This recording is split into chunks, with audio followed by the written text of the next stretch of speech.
கோமாளி season 6ல இந்த வாரம் வந்து பாத்தீங்கன்னா குக்கிங் ரேஸ் சேலஞ்ச் அப்படின்னு சொல்லி வச்சிருக்கிறாங்க. ஸோ போற போக்க பார்த்தா பிக் பாஸ்ல டாஸ்க் கொடுக்குற மாதிரியே வந்து இந்த வாரம் கொண்டு வந்துட்டாங்க. அதாவது எப்பயும் போல வந்து பாத்தீங்கன்னா டைமிங்லாம் கொடுப்பாங்க, அதுக்குள்ள சமைச்சு கொண்டு வரணும்.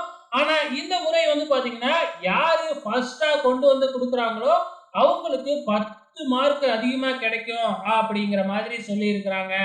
அந்த வகையில வந்து பாத்தீங்கன்னா சேலஞ்ச் பண்ணி வந்து பிக் பாஸ்ல எப்படி வந்து போட்டி போட்டுக்கிட்டு வேக வேகமா போயிட்டு இன்கிரீடியன்ஸ் எல்லாம் எடுத்துக்கிட்டு வருவாங்க இல்லையா, அதே மாதிரி வந்து பாத்தீங்கன்னா நம்ம குக்கும் கோமாளியும் போய் வேக வேகமா போயிட்டு இன்கிரீடியன்ஸ் எல்லாம் எடுத்துட்டு வந்து சமைச்சு வேக வேகமா கொண்டு வந்து வச்சு பசரை வச்சிருக்கிறாங்க. ஸோ பசரை வந்து அடிக்கணும். யாரு சமைச்சு முடிச்சுட்டு பசரை அடிக்கிறாங்களோ அவங்க தான் ஃபர்ஸ்ட் கொண்டு வந்து வச்சவங்க அப்படிங்கிற மாதிரி வருது.